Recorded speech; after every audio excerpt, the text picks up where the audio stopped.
Bom, pessoal, vamos lá falar um pouco sobre a divisão social do trabalho, né? Processo e relações de trabalho, pensar um pouco nas transformações desse universo que é o mundo do trabalho, beleza? A gente vai conversar um pouco sobre esse assunto. Bom, galera, então, só para a gente poder finalizar um assunto que nós estávamos falando na nossa aula passada sobre a divisão social do trabalho, eu pensei muito sobre aquela pergunta, né, aquele questionamento que a Amanda, na última aula, trouxe para nós, né? Ela falava um pouco sobre essa questão, o que é trabalho de homem ou de mulher? Não sei se vocês lembram desse comentário dela, na qual a gente acaba tendo hoje, pela nossa divisão social do trabalho, até de um ponto de vista cultural, entendendo algumas ocupações no mundo do trabalho como se fossem trabalhos de mulheres e outros trabalhos como se fossem trabalhos de homens. Deixa eu dar um exemplo para vocês, né? Se a gente fosse olhar os professores, os docentes, grande parte deles são mulheres, né? Ou melhor, a maioria dos docentes, a maioria do universo de professores são mulheres. Isso mostra também uma outra questão que tem a ver com salário, tem a ver com prestígio social, de uma construção histórica social, tá bom? A gente vai entender, a gente vai compreender melhor essa ideia. A gente volta aqui no contexto das revoluções industriais, porque a gente vai perceber que a mulher ela começa a ter também nesse período, século XIX sobretudo, uma inserção nesse mercado de trabalho, uma inserção na atividade industrial. Essa imagem que eu trouxe aí do lado do slide, né, está mostrando exatamente isso, né, uma fábrica de tecelagem, e nós temos aí grande parte das operárias formada por mulheres. Lembrar que também nesse período a gente tem o trabalho realizado aí por crianças, né? E aí está essa questão também relacionada à faixa etária.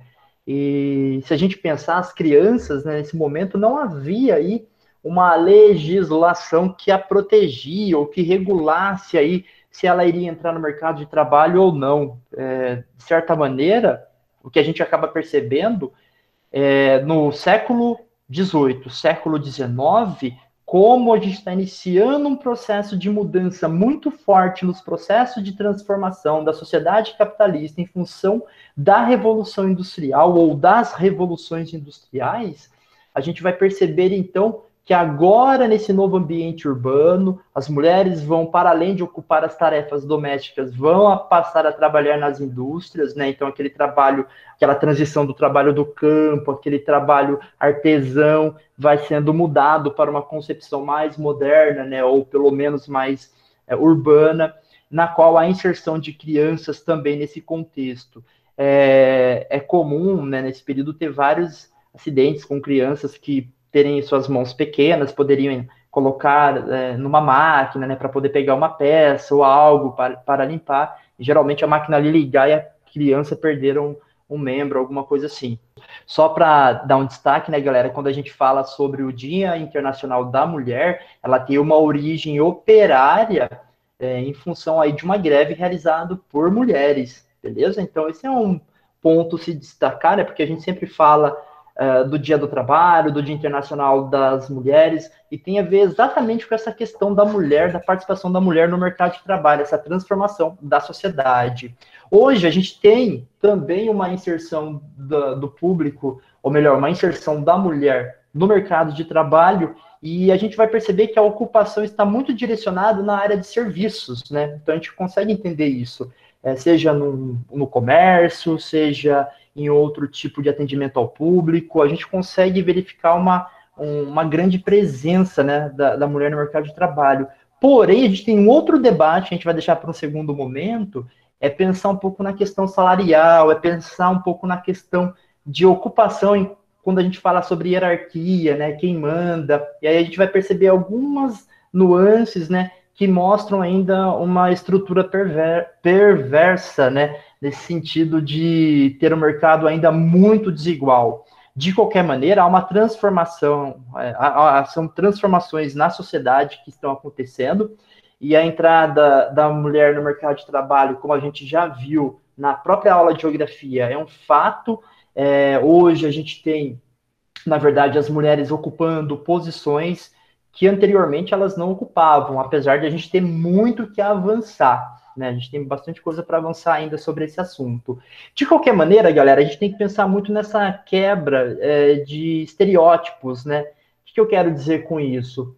Essa ideia, voltando à pergunta inicial, né, do que é trabalho de homem, o que é trabalho de mulher. Se eu entrar agora na internet, fizer uma pesquisa rápida das mulheres que trabalham na área de limpeza, por exemplo, né, faxina, enfim, e verificar de homens, a gente vai perceber que tem muito mais mulheres, tá bom? E se a gente lembrar também, galera, vamos pensar um pouco sobre serviços domésticos, né? Aí, quando a gente vai falar de uma doméstica tal, por exemplo, né, num trabalho doméstico, ou uma faxineira, né, a gente vai perceber que é muito mais o público feminino do que o público masculino. E se a gente pensar mais a fundo, há uma legislação que ela é recente, que regula aí os direitos trabalhistas das empregadas domésticas. Ela é muito recente, tá bom? Ela é dessa década, para se ter uma ideia, para que possa dar direitos dignos de trabalhadores, né? Ou melhor, possa dar os direitos sociais básicos para os trabalhadores, tá bom? Então, essas questões a gente consegue verificar muito claramente, né, nessa questão da sociedade. Mas isso, assim, são os estereótipos, e o que a gente está colocando aqui justamente é para além dessa ideia, né, para quebrar essa ideia. Vamos pensar de uma outra perspectiva. Engenheiros, tem mais engenheiras ou engenheiros? Né, pensando sobre isso. É muito clara essa resposta, né? Você entra num curso de engenharia da Unicamp, por exemplo, ele é claramente masculino. Aí eu vou lá na pedagogia da Unicamp, da própria universidade, na pedagogia, né, formando professores para trabalhar com os anos iniciais. Tem mais mulheres ou homens? Mais mulheres. Então a gente consegue perceber algumas coisas ainda que a gente ainda está avançando, mas a gente consegue perceber ainda sinais dessa permanência, né, dessa coisa cristalizada na sociedade. Uma mulher pode ser engenheira, um homem pode ser um pedagogo, tá bom? É isso. Era essa ideia de quebra de estereótipo que eu estou querendo trazer aqui para vocês. Eu trouxe uma imagem de um menino vendendo sorvete aqui no canto inferior esquerdo do slide, né, para vocês. Eu me identifico um pouco, né, porque eu, na minha infância, eu fui, né, trabalhar também, eu fui vender sorvete, eu fui fazer as coisas. E se a gente pensar, nossa, olha, lá na Revolução Industrial, na primeira e na segunda, as crianças trabalhavam. Na verdade, as crianças ainda hoje trabalham, né? A gente sabe muito bem disso. Qualquer semáforo dá um indicativo disso, né? A gente consegue perceber, infelizmente, essa permanência. Aqui a gente fala dessa quebra de estereótipos quando a gente vai verificar alguns avanços, né? Uma mulher motorista, mulheres trabalhando na construção civil, ou as mulheres, por exemplo, servindo o exército, né? Ou jogando um futebol, né? Campeonatos de futebol teve uma certa expansão nos últimos anos, apesar de haver muitas diferenças. E eu queria deixar recomendado aqui, o primeiro, provavelmente alguns de vocês já devem ter visto, porque algum professor certamente já passou esse filme para vocês, né? Bom, então esses dois filmes, né? O primeiro, que fala do trabalho a partir de uma questão da faixa etária, de uma criança realizando ali trabalhos, mas a gente pode pensar nos dias de hoje, no trabalho infantil. E num filme que fala sobre as sufragistas, que está falando sobre a luta pelo direito ao voto, mas retrata ali a vida das trabalhadoras, das operárias, sendo assediadas, tendo longas jornadas de trabalho, salários baixos, enfim, aquele contexto, sobretudo ali da segunda Revolução Industrial. Dúvidas até agora? Não, tranquilo, professor. Galera, vamos lá agora falar um pouco sobre essa questão relacionada a um olhar sociológico sobre o trabalho, tá bom? O primeiro sociólogo que eu trago aqui para vocês é o Émile Durkheim, né? O francês Émile Durkheim. Ele vive ali no final do século XIX, início do século XX, e o principal trabalho dele sobre esse aspecto do mundo do trabalho, né, vai ser da divisão do trabalho social. Em síntese, ele vai falar da divisão social do trabalho. Lembrar que o Durkheim, né, ele está vivendo ali no contexto da segunda Revolução Industrial e na qual está intensificando, né, esse forte processo de êxodo rural. É aquele tema que nós já trabalhamos, na industrialização, a urbanização, na qual as divisões, ou melhor, na qual a divisão social do trabalho, elas vão ter que ficar mais clara, até porque essa complexidade da sociedade exige uma divisão social do trabalho. Cada um execute uma determinada função para que a sociedade funcione, tá bom? Isso é o Émile Durkheim falando. Ele traz aí, galera, a ideia de uma solidariedade social. A gente vai lembrar que tem alguns conceitos, né, sobretudo a ideia de solidariedade orgânica do Durkheim, que ele vai resumir do seguinte ponto, né? Se vocês precisam ir para a escola, é porque tem alguém dirigindo o ônibus. Quando eu entro na escola, é porque alguém abriu o portão. Se eu vou me alimentar ali na merenda, é porque tem uma cozinheira ali fazendo a refeição.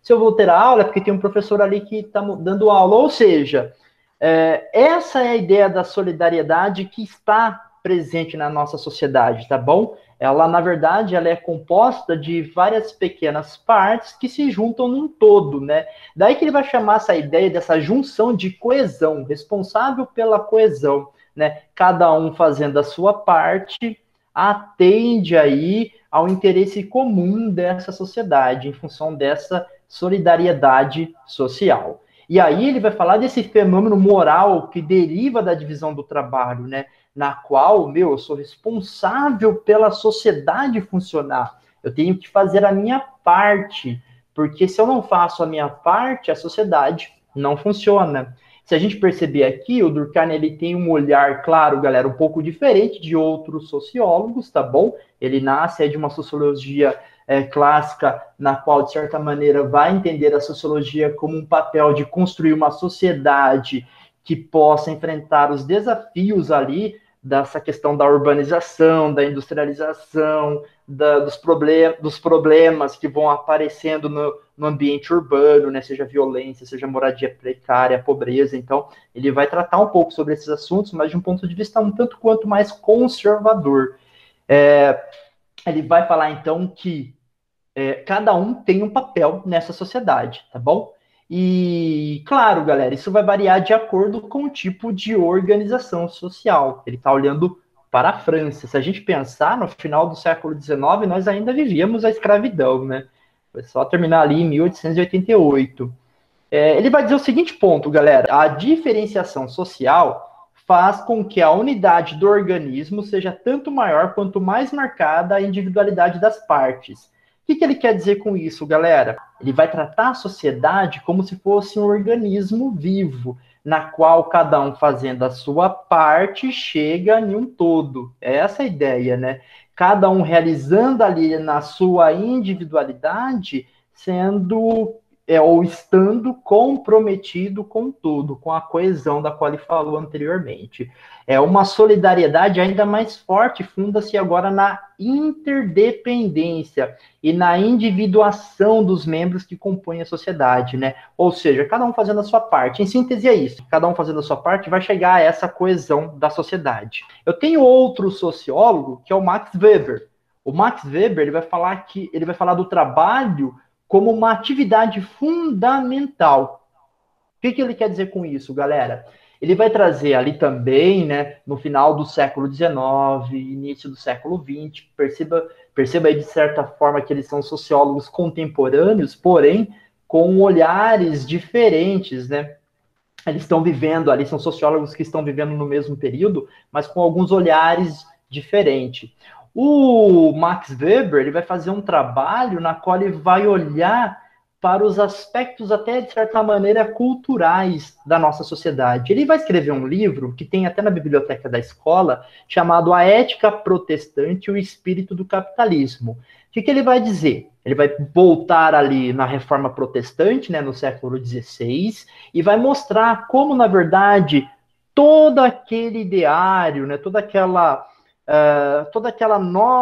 aquele novo pensamento do ponto de vista religioso, construído ali durante a Reforma Protestante, ele acaba dando aí um gás, ele acaba dando aí uma nova perspectiva sobre o universo do trabalho e sobre até o universo da acumulação, né? Se a gente pensar que até então nosso mundo era regido a partir de princípios cristãos, mas sobretudo do ponto de vista aí da Igreja Católica. A Reforma Protestante ela vem para romper um pouco com essa ideia, né? E é claro que aqui o Weber está fazendo um recorte, tá bom? O que o Max Weber vai dizer, galera? Ele relaciona o papel do protestantismo na formação do comportamento típico do capitalismo ocidental moderno, né? Que tem a ver com o calvinismo. Eu só vou trazer um ponto do calvinismo aqui para vocês. O calvinismo, ele vai falar ali que tem o predestinado, né? O sujeito que é predestinado, que nasce já, de certa maneira, e já está direcionado que ele vai para o paraíso, vai para o céu. Quais são os sinais, né, dessa ideia de predestinação, né? A riqueza, tá bom? Então, quanto mais trabalho, mais riqueza, quer dizer que esse cara realmente, os símbolos, né, ou melhor, as conquistas materiais que esse sujeito adquire, né, dentro dessa perspectiva calvinista, são sinais de que ele está no caminho certo. Opa, então agora eu tenho, na verdade, um fundamento religioso, que é a ideia do calvinismo, da predestinação, né, que acaba me valendo dessa nova condição. Ou seja, agora eu, na verdade, acumular não é pecado, né? Acumular é sinal de que eu vou ter um lugar aí no céu ou no paraíso, segundo essa perspectiva. E esses valores do protestantismo, né, ele tem essa propensão ao trabalho. A gente tem um aspecto religioso que agora acaba servindo também para o ideário, né, do ponto de vista do avanço do capitalismo, já que o princípio básico do capitalismo é o lucro. Daí a palavra, né, a ética protestante, o espírito do capitalismo. O que é o espírito do capitalismo, galera, segundo ele? É essa nova ética protestante, tá bom? Na qual trabalho enquanto dever e vocação, um árduo disciplinado, essa ética protestante, né? Essa questão da acumulação, de você poder acumular, já que isso é sinal da predestinação. Isso é o espírito do capitalismo, que é racional e orientado para o lucro, tá bom? É a ideia do predestinado aí, que seria, por exemplo, os burgueses, né? Se a ideia da riqueza é um sinal de que o meu lugar no paraíso está garantido, né? Então os burgueses estão no céu. Aliás, a gente consegue perceber, né, esse ideário, né? Porque depois disso isso é fragmentado em várias outras religiões, e a gente consegue entender quando a gente verifica a teoria da prosperidade, que é muito forte nas igrejas neopentecostais no Brasil, né? Daquela ideia de faz isso daqui que você vai ter uma determinada riqueza, você vai se dar bem na vida profissional, tal, né? E você ganha muito no Brasil, né? Ganha muita ênfase no Brasil, né? Por quê? Ou acaba se expandindo no Brasil. Porque nós vivemos numa sociedade muito desigual e quando você tem qualquer tipo de avanço, né? Qualquer tipo de conquista social, claramente isso acaba dando margem ainda para a ampliação dessa visão de mundo, né? O que eu estou falando aqui sobre a ética protestante é que agora eu tenho uma ética religiosa que fala que acumular riquezas não é mais pecado, tá bom? Eu tenho uma ética religiosa que vem a calhar com a evolução do capitalismo. Quando eu volto lá no século XVI até o século XVIII, eu estou vivendo um período do capitalismo comercial, das grandes navegações. Aí quando eu chego no século XVIII, opa, Revolução Industrial. E aí muda. E agora a maioria da galera morando nas cidades. E agora, morando na cidade, a organização do trabalho é mais complexa. Mas pensa isso no período de mudança, na qual a galera saía do campo e ia morar nas áreas urbanas. Agora novas ferramentas estavam sendo construídas, ou melhor, novas mercadorias estavam sendo construídas. Imagina a primeira vez que uma pessoa viu um carro se locomovendo, né? Então ou um avião, né? Enfim, a gente consegue perceber essa evolução. É que a gente chega no mundo dado, a gente acha que as coisas são meio que naturais, mas perceber as construções históricas por detrás disso é que faz pensar no momento de mudança dessa sociedade. E no momento de mudança, algumas questões de valores vêm junto, né? Tranquilo? É essa a ideia. O olhar sociológico sobre o trabalho, agora a gente vai falar um pouco sobre o Karl Marx, né? O Karl Marx, galera, boa parte do trabalho dele, né, da obra dele, vai falar muito sobre a exploração do trabalho. É o que fundamenta aí a obra do Karl Marx. Ele vai falar o seguinte ponto: a explicação da história das sociedades humanas se dão a partir das relações sociais de produção. E essas relações sociais de produção se dão através do trabalho. Então, a questão do trabalho aqui, do gasto de energia do ser humano para produzir algo, é muito claro para o Marx. E aí o Marx, ele tem como instrumental teórico, né, uma palavrinha importante aí, o materialismo histórico dialético. Eu não vou aprofundar muito aqui sobre o que é a ideia de dialético, né, mas eu trouxe uma frase aqui só para a gente lembrar, né?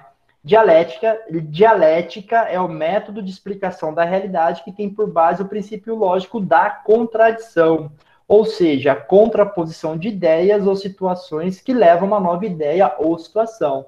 Então, eu tenho uma hipótese que pode gerar uma tese, que vira uma antítese, que vira uma hipótese, enfim. Então, a gente vai tendo uma construção de ideias. O Marx, ele vai pegar a ideia da dialética, na verdade, lá do Hegel, né? Só que o Hegel, ele falava o seguinte ponto. Galera, eu vou explicar de uma maneira bem simples, tá bom? O Hegel, ele falava assim, ó, na verdade, é o campo da ideia que gera a materialidade. Ele falava isso. Né? Então, o campo do pensamento é que gera a prática social. E o Marx, né, ele pega essa ideia da dialética e inverte. Ele fala, não, na verdade, é a materialidade que favorece ao campo, né, das ideias. É isso que ele vai dizer. É a materialidade que explica o campo das ideias. Tá bom? Daí a ideia de materialismo histórico dialético. O Hegel era o idealismo dialético. Tá bom? O Hegel era essa ideia. O Marx, ele inverte, ele traz o materialismo histórico dialético. E se a gente quiser entender isso, a gente vai entender um pouco a partir dessa relação entre campos opostos, né, entre contradição. Ele vai falar, né, que basicamente a história do ser humano, da sociedade, né, se dá através da luta de classes, e essa é a contradição que se impõe. Na verdade, a gente pode perceber, do ponto de vista social, que várias coisas se explicam pelas condições materiais dadas, né? A gente pode perceber isso. A gente pode pensar desde um exemplo mais atual, se a gente fosse trazer o conceito para os dias de hoje, de uma pessoa que tem toda uma condição estrutural, tem todo um acesso a recursos tal, e, portanto, pode continuar estudando num período como esse que estamos vivendo. Tá bom? Então, a materialidade explica isso. E uma pessoa que é carente dessa materialidade e que, portanto, não tem as mesmas condições de ter aí o acesso educacional que esses outros estão tendo.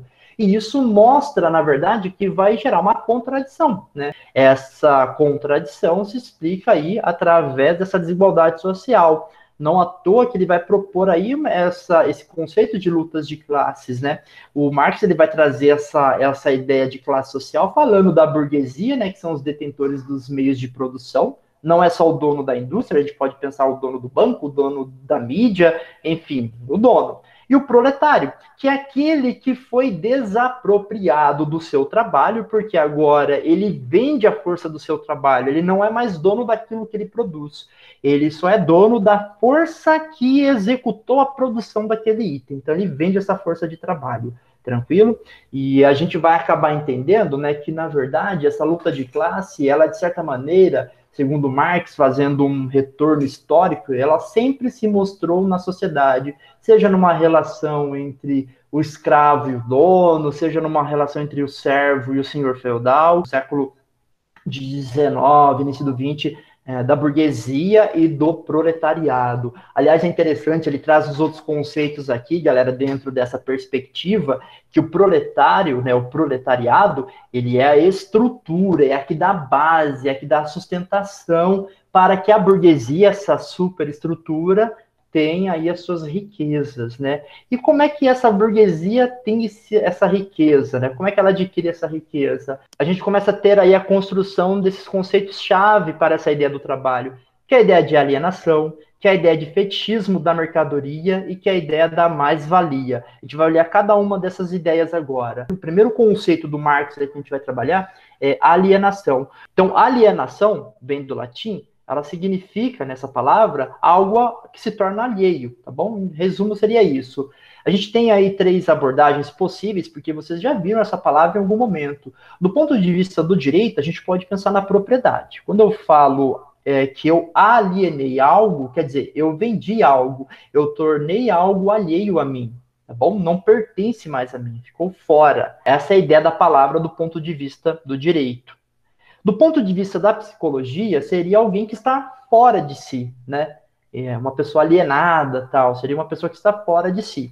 E o Marx, ele traz essa nova concepção, né, que seria da filosofia contemporânea, que é um sujeito que está posto numa determinada realidade, numa construção social, e não percebe os mecanismos por detrás dessa sociedade que faz com que ele tenha determinado comportamento em vários campos da sua prática social, seja quando ele acessa ou compra uma mercadoria, seja quando ele executa o trabalho, seja na educação, seja na política, enfim, é um sujeito que não entende a sociedade como um todo e que, na verdade, ele é regido por interesses, né, de fora, mas ele acha que os interesses são dele, porque está cristalizado. E aí a gente vai entender também uma outra palavra que o Marx traz, que é a ideia da ideologia. Nós temos uma construção ideológica que leva a nós termos determinados comportamentos, né, ou pensamentos sobre a sociedade. É claro que a gente pode ter vários pontos de vista diferentes numa sociedade, mas fica muito claro que parece que há um mecanismo por detrás que querem criar um comportamento adequado a uma construção social. Deixa eu dar um exemplo, galera.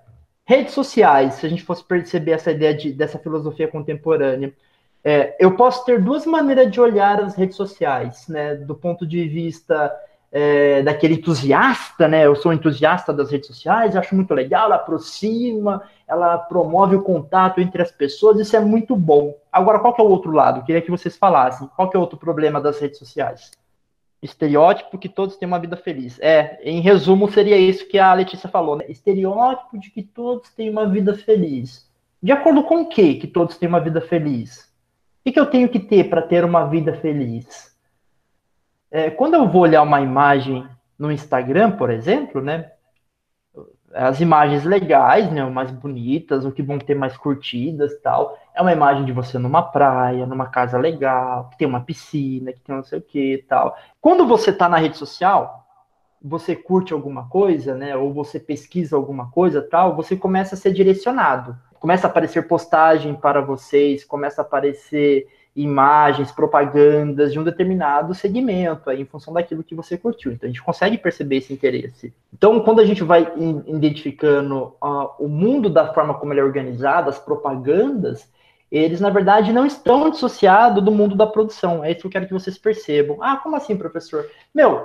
Quanto mais fotos as pessoas postarem numa rede social de um determinado lugar, mais aquele lugar vai me atrair, mais eu vou querer ir para aquele lugar também, né? Ou eu vou querer consumir um determinado tipo de produto, não é à toa que tem os influencers, né? Porque eles acabam divulgando marcas, divulgando produtos, e eles divulgam essas coisas, né? Seja estar ali na praia, seja consumir um produto, estar ali com um item, né? Seja tudo isso, é como se fosse uma forma de vida. Então, essa forma de vida é a ideologia que a gente tem e nem percebe, porque é aquilo que o Marx vai chamar de uma ideologia dominante, né? Uma ideologia que por exemplo, eu vou pensar em outras questões corriqueiras, ficar alheio, né, a outras coisas que são de fato importantes para a sociedade. Tá bom? A gente tem vários exemplos disso, né? O mundo das redes sociais traz muito isso. As redes sociais aproximam nós a uma vida alheia, enquanto outras questões, né? Mudanças políticas que vão afligir a gente, problemas ambientais, como é o caso que está acontecendo hoje no Brasil, a agenda do governo, tudo isso eu vou deixando em segundo plano. Por quê? Porque eu estou alienado. E a internet favorece isso, galera? Ou melhor, as redes sociais favorecem isso? Muito, né? A gente fez toda essa reflexão para pensar só na palavra alienação. O que é o trabalho alienado para o Marx? Né? É o trabalho repetitivo, que perde o controle da atividade, do produto do seu trabalho. Então, quando um cara é um artesão, faz ali, sei lá, um equipamento, um instrumento musical, ele vê, né, nascer o produto dele, porque ele participou de todo o processo. Já um automóvel, para um operário que está numa fábrica, ele executa só uma parte do trabalho. Isso ali no final do século XIX e início do século XX. Tirar a capacidade do trabalhador ter consciência quanto vale o trabalho dele. Porque quando eu faço uma parte do meu trabalho, eu acho que eu estou fazendo uma coisa muito simples, então eu não tenho muita consciência do quanto vale aquele meu trabalho. E aí não é à toa que vai surgir a partir aí da Revolução Industrial, a ideia de emprego, de eu vender a minha força de trabalho. Só que e aí, qual vai ser o valor dessa minha força de trabalho? Esse é um outro ponto aqui de se pensar, tá bom? Impede que o trabalhador transfira sua personalidade para o objeto. Daí que a gente vai entender a ideia de alienação. Pensa no pintor. O pintor vai fazer um quadro, ele vai pintar o quadro. Ele coloca a sua personalidade naquele quadro. Quando o cara vai querer escrever um livro, ele coloca a sua personalidade no livro. Agora, quando eu estou executando o trabalho de forma mecânica, na verdade, eu não consigo mais transferir a minha personalidade para o objeto. O objeto, ele acabou ficando distante de mim, né? Ele ficou alheio, ele ficou alienado, né? E não é à toa que a partir dessa concepção que a gente tem a produção em massa. Mas pensando aqui sobre essa questão do trabalho alienado, o ser humano ele se torna, na verdade, agora um equipamento, ele se torna uma máquina. Não é à toa que o filme Tempos Modernos, né, nessa brincadeira aí mostrando Chaplin no meio das máquinas, quer dizer exatamente isso. Olha, o ser humano ele foi transformado em uma categoria, ele foi transformado em uma ferramenta. É isso. Ele ficou alheio ao produto do seu trabalho. O Marx, né, ele tem outro conceito, né, que é o do fetichismo da mercadoria. O que ele vai dizer, galera? O trabalhador não possui os meios de produção e acaba não se reconhecendo no produto produzido. A mercadoria parecia ganhar vida própria. Olha o que ele está falando. Então, se eu me distanciei do produto do meu trabalho, que é a mercadoria parece que ela ganha vida própria. Tá bom? Vamos pensar um exemplo? Olha agora para o seu celular e olha para o seu computador que você está aí na sua frente. Você consegue pensar em todo o trabalho que foi colocado nele, né? Quem trabalhou, quem montou, quem construiu? É nesse sentido, a gente tem hora que a gente para olhar a mercadoria, parece que ela ganha uma vida própria. Eu não penso que ele passou por um processo de transformação, que foi inserido o trabalho ali nele, né? Mesmo que foi por uma máquina, né? Mas alguém de certa maneira, construiu a máquina ou alguém operou uma máquina para chegar aí no produto final. É como se o produto tivesse surgido independente, né, do homem produtor, como uma espécie de feitiço, né, da ideia de fetichismo da mercadoria, a ideia do feitiço da mercadoria, né, compreendido como algo de fora do trabalhador, ficando esse alienado em relação ao produto. E aí, galera, quando eu penso sobre isso, eu gosto sempre de lembrar quando lança um novo iPhone, né? A galera faz fila nas lojas da Apple, né? Faz fila para adquirir essa mercadoria. Todo mundo quer ter esse produto. Eu também queria ter o meu, não vou mentir para vocês não, né? Eu queria o meu iPhone. Então todo mundo quer ter ali o seu iPhone. E percebam o valor que é dado a essa mercadoria, né? Um iPhone ele não é barato, ele é caro, ele é muito caro. Eu gosto sempre de pensar no celular porque ele traz esse conceito para os dias de hoje, né? Olha o que o Marx dizia, galera, no texto dele. A mercadoria é misteriosa simplesmente por encobrir as características sociais do próprio trabalho dos homens, apresentando-as como características materiais e propriedades sociais inerentes aos produtos do trabalho, separado do trabalho, né? Por ocultar, portanto, a relação social entre os trabalhos individuais dos produtores e o trabalho social total, ao refleti-la como relação social existente, à margem deles, entre os produtos de seu próprio trabalho. Eu nem penso no cara mais que produziu, porque o cara que produziu, por exemplo, né, podem ter sido vários, pode ser um cara que está em outro país, né, então nem penso. Em síntese, é a mercadoria ganhando vida, é a mercadoria deslocada do processo do trabalho, entendeu? Eu não penso mais no processo produtivo. Eu penso na mercadoria. Eu ia perguntar que tem um momento no filme do Charlie Chaplin, Tempos Modernos, que ele tá trabalhando e um cara aparece com uma máquina para alimentar o funcionário, tipo, como se o processo trabalhista não tivesse fim e dava mais valor ao próprio objeto de produção do que ao empregado. Isso tem a ver também com o que a gente está falando? Exato. E aí, para fechar esses conceitos do Marx, o Marx vai trazer a ideia de mais-valia. Mais-valia, galera, é um conceito muito importante que eu gostaria de aprofundar muito mais com vocês. A gente vai sintetizar aqui o máximo, tá bom? O que é a mais-valia, galera? É a disparidade entre o salário pago ao trabalhador e o valor produzido pelo trabalho. O que significa isso? Então, por exemplo, se eu sou um trabalhador desses 10 que produzir, junto com os outros 10, né, mais de 5 mil canetas, em menos de 5 dias eu já vou ter pago o meu salário. Isso quer dizer que os outros dias do mês que eu vou trabalhar, todos esses dias serão o lucro do patrão. Entenderam? Todos esses dias será o lucro do patrão. Isso é a mais-valia. Então, em síntese, galera, mais-valia seria essa disparidade. E a mais-valia é um ponto importante porque, segundo o Marx, é ela que vai garantir o lucro. Porque, assim, o lucro a gente entende que está na venda do produto. Tá? Eu vendi um produto, lucrei. Beleza, não está errada a concepção, tá certo. Se eu acabo vendendo o item, eu vou lucrar em cima dele. Porém, né, o Marx vai falar que o lucro ele está na produção. Porque é na produção que eu vou me apropriar, do trabalhador, ou melhor, da força de trabalho do trabalhador. Né? Eu vou me apropriar dessa força. Ele vai produzir mais para mim, porque agora eu vou pagar um salário para ele. Ele produzindo mais, eu vou lucrar mais. É essa a ideia. E ele vai trazer aqui 2 conceitos, né? A mais-valia absoluta, que é o lucro obtido através das horas excedentes de trabalho, que aumenta a produção. Então, aquilo que eu cobro para além, né, da hora de trabalho, o cara que faz hora extra, ou melhor, nem é o cara que faz hora extra, é o cara que é explorado literalmente, né?